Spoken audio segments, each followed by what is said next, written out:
validating criteria is of course related to validity as a concept. मतलब वो काम करता है कि नहीं जिस काम के लिए positivist research paradigm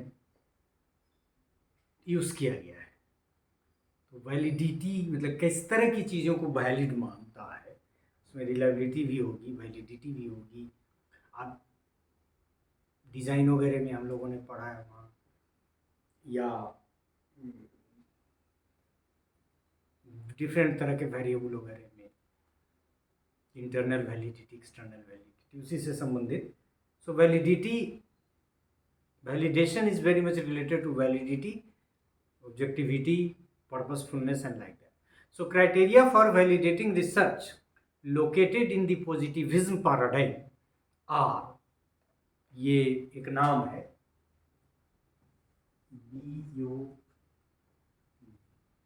Burns, yes, Burns 2000, yes, 2000।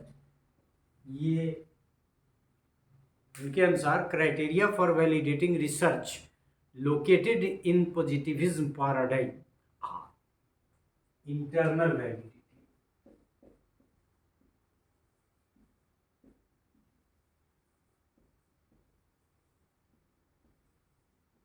हम लोगों ने पैराडाइम वगैरह पढ़ने के क्रम में ये सब कुछ देखा है।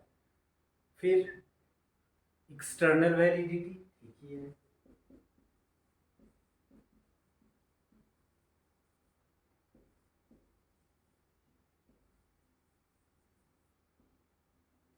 फिर रिलायबिलिटी एंड ऑब्जेक्टिविटी।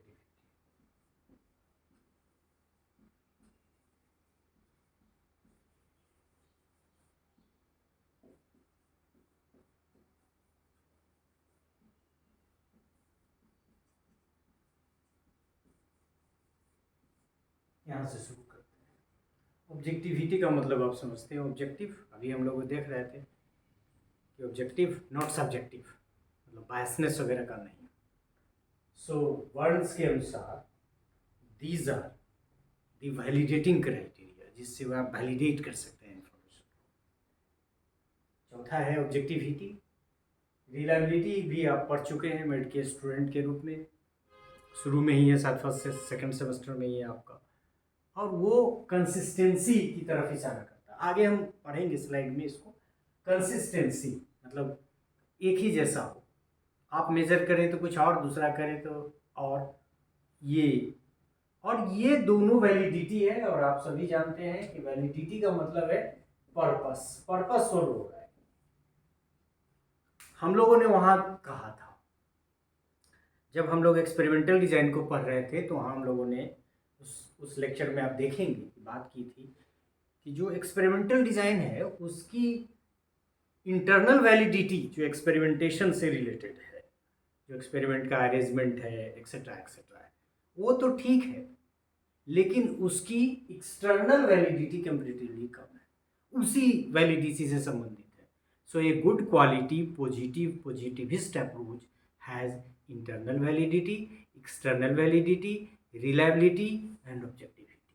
मतलब पॉजिटिविस्ट अप्रोच इस बात की बात करता है कि यदि आपके रिसर्च पैराडाइम की एप्लीकेबिलिटी ज़्यादा है, वो ज़्यादा ऑथेंटिक उसको बनाना है या मानना है, तो उसमें internal validity, external validity, reliability and objectivity का होना जरूरी है। So you can say the validating criteria of positivist research paradigm are internal, external validity, reliability and objectivity. अब उसको समझे हम। If it is proved that the independent variable has effect on dependent variable, it is internal validity. जैसे हम लोग ने पढ़ा था कि जब हम लोग एक्सपेरिमेंटल डिज़ाइन में देखते हैं तो क्या देखते हैं कि ट्रीटमेंट देते हैं या उसको मैनिपुलेशन भी कहते हैं हम लोग, तो इंडिपेंडेंट वेरिएबल को मैनिपुलेट करके उसका इफेक्ट डिपेंडेंट वेरिएबल पर देखते हैं। और यहाँ ये है कि if the impact of the manipulation of independent variable on dependent variable could be measured without any distortion, then it is related to the internal validity. और हमने अभी भी कहा कि जो एक्सपेरिमेंटेशन हम लोग करते हैं उसमें इंटरनल वैलिडिटी रहती है design. If result is generalisable it has external validity. मतलब जिस पे जैसे आपका सैम्पलिंग हुआ उसमें बहुत सारी चीज़ें आप सेलेक्ट करते हैं, बहुत सारे डिज़ाइन को जब आप पढ़ेंगे तो उसमें लगेगा कि नहीं यहाँ रैंडमनेस नहीं है, तो इसका जनरलाइजेबिलिटी और ख़ास के जो काजी एक्सपेरिमेंटल डिज़ाइन है उसके बारे में कहा. तो जो टारगेट ग्रुप आपने लिया है वो पॉपुलेशन का रिप्रेजेंटेटिव है कि नहीं है, उसी से जनरलाइजेशन का संबंध है. और यदि है तो ऑब्वियस है कि जनरलाइजेशन जो आपने किया है वो सही है और एक्सटर्नल वैलिडिटी उसमें है. तो एक तो एक्सपेरिमेंट में मतलब कि इंटरनल वैलिडिटी को यदि हमको समझना है तो क्या याद रखना है कि we are able to measure the relationship between independent and dependent variable without any distortion, any disturbance. मतलब जैसा रिलेशन है यदि उसी तरह मेजर कर सके, किसी और चीज़ का किसी और ट्रीटमेंट का इफेक्ट को न्यूट्रलाइज कर दिया नहीं है, तो ये इंटरनल वैलिडिटी से रिलेटेड है. लेकिन जो आपका रिजल्ट आया वो लार्जर ग्रुप पे, पॉपुलेशन पे, मतलब आपका जो सैंपल है वो रिप्रेजेंटेटिव है कि नहीं जिस पे आपने एक्सपेरिमेंट किया है, उसी से सीधा रिलेशन है. क्योंकि एस्टिमेशन और जनरलाइजेशन का सीधा रिलेशन, जनरलाइजेशन और एस्टिमेशन करते हैं. तो दोनों चीज़ आप समझ गए. If results are same in different time, अभी बताया कि यहाँ बताया था कि consistency. So if results are same in different time, place and context and by different persons, it is reliable. मतलब चेंज नहीं होता है. जैसे आपने मेजरिंग ए रिसर्च टूल में पढ़ा होगा कि रिलायबिलिटी एक क्राइटेरिया है, वैलिडिटी, तो उसमें देखा कि ऐसा टेस्ट जिसका रिजल्ट बार बार टारगेट ग्रुप के बदलने से नहीं बदलता हो तो आपने माना कि रिलायबल है. If researcher is not biased, it is objectivity, जिसकी चर्चा हमने शुरू में ही कर ली. Positivist research paradigm which is also called as empiricist paradigm. हमने एक तो शुरू में भी कहा कि इनके 3-4 नाम हैं, और दूसरा जो हम लोग अभी एजम्पशंस को डिस्कस कर रहे थे उसमें एम्पिरिसिस्ट या एम्पिरिसिज्म आया था. सो emphasizes careful and controlled observation as the basis of knowledge. ये इसको प्राप्त करने के लिए जितने भी तरह के वेरिएबल होंगे, और आप सभी जानते हैं कि एक्सट्रेनियस वेरिएबल सबसे खतरनाक वेरिएबल एक्सपेरिमेंटल्स में मानते हैं, और उसको कंट्रोल करना उसी तरफ इशारा है कि positivist research paradigm which is also called as empiricist paradigm emphasizes careful and controlled observation as the basis of knowledge. मतलब डिस्टॉर्शन नहीं हो, हमारी जो व्यवस्था हो वो फुल प्रूफ हो. इन दिस पैराडाइम एक्टिविटीज और processes proceed in a hypothetical deductive way. हमने शुरू में भी आपको लिखा था. We have a theory behind the particular problem we wish to investigate. जैसे अब रिसर्च प्रॉब्लम को आइडेंटिफाई हम लोग कैसे करते हैं,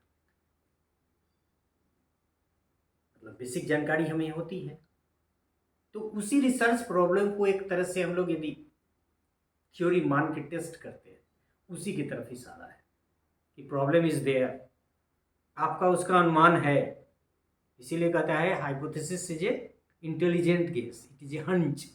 तो हाइपोथेसिस कैसे हम बनाते हैं, on the basis of our previous knowledge, और प्रॉब्लम भी हम वैसे ही आइडेंटिफाई करते हैं. तो उसी तरफ कह रहा है कि we have a theory behind the particular problem we wish to investigate. The theory provides the concepts which pose the research problem. ये बात हम कह रहे थे आपको. Positivist believes that there is a single reality that is possible to measure and understand.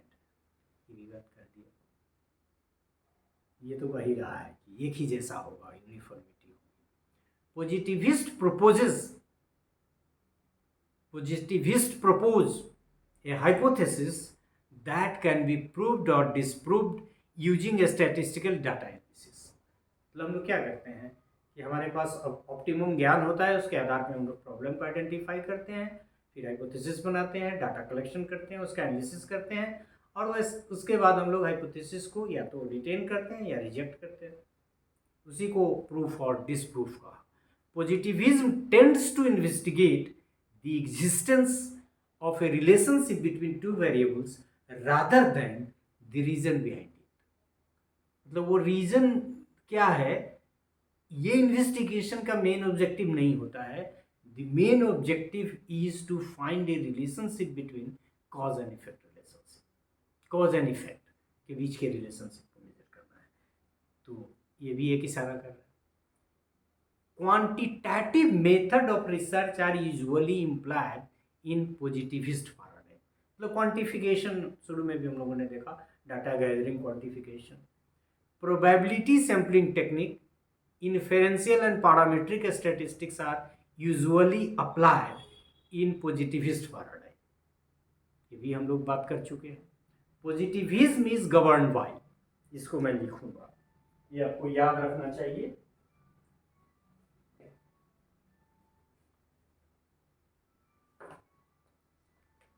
ये positivism is governed bye, एक तो ऑब्जेक्टिविटी, मेजरेबिलिटी, प्रेडिक्टेबिलिटी, प्रोबेबिलिटी, ये एक जगह हम कंक्लूड कर रहे हैं, ये सब इसका वैलिडेटिंग क्राइटेरिया है, एंड कंट्रोबिलिटी। अब इसको हम लोग एक्सप्लेन करते हैं, हालांकि बहुत सारा कर चुके हैं, यहाँ जो चीज़ें हैं वो यहाँ भी आ गई, बहुत सारी चीज़ें। मतलब ये कह रहा है कि ये ऑब्जेक्टिव यहाँ हमने डाला था, ये है कि मेजरेबल, वहाँ शुरू में हमने कहा कि मेजर होना चाहिए, ऑब्जर्वेशन होना चाहिए। फिर ये है कि प्रेडिक्शन होगा, क्योंकि एक बार जो हो गया वैसा ही बार बार होगा, वहीं आधार का काम करेगा जो पहले की घटना है। प्रोबेबिलिटी को ये मानता है, इसीलिए प्रोबेबिलिटी सैम्पलिंग टेक्निक का इस्तेमाल करता है। ये अलाउ करता है पैरामीट्रिक स्टैटिस्टिक्स के इस्तेमाल का। और फिर ये कंट्रोल सिचुएशन की बात करता है कि वेरिएबल को कंट्रोल करना पड़ेगा ताकि हम मेजर कर सकें डिपेंडेंट और इंडिपेंडेंट वेरिएबल के डायरेक्ट रिलेशन का, जो किसी तरह का डिस्टॉर्शन नहीं हो। इसके अलावा हमने ऊपर भी आपको बताया कि probability sampling technique, inferential statistics, parametric statistics वगैरह का भी ये इस्तेमाल करता है। और इसीलिए करता है कि क्वांटिफिकेशन में वो करना होगा, और वो एक्सपेरिमेंटल मेथड और एक्सपेरिमेंटल डिजाइन का पार्ट है जिसमें हम ये सब करते हैं। So besides this external internal reliability, objectivity, measurability, predictability, probability and control. Control का मतलब आप समझ गए, जो अवांछित वेरिएबल है जिसको हम लोग एक्सट्रेनियस वेरिएबल की कैटेगरी में डालते हैं, उसको कंट्रोल करना। सो this is all about this part of the lecture, in which we tried to know, rather specify certain criteria that validate positivist research paradigm।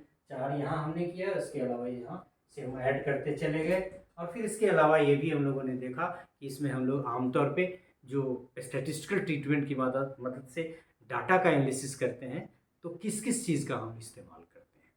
एक तो हम इस्तेमाल करते हैं इन्फेरेंशियल स्टैटिस्टिक्स का, जो एस्टिमेट करने की इजाज़त देता है। डिस्क्रिप्टिव स्टैटिस्टिक्स का नहीं करते हैं। फिर पैरामीट्रिक स्टैटिस्टिक्स का करते हैं, क्योंकि इसमें एजम्पशन फॉलो करते हैं, उसमें भी सारा ये एजम्पशन जो हमने फॉलो किया, वो एजम्पशंस को पैरामीट्रिक भी मानता है, और पैरामीट्रिक का इस्तेमाल भी उन एजम्पशंस को सेटिस्फाई करने के बाद ही किया जा सकता है। तो इस तरह से वैलिडेटिंग क्राइटेरिया जो पॉजिटिविस्ट पैराडाइम का है, इसको हम लोगों ने समझने का प्रयास किया। Thank you very much.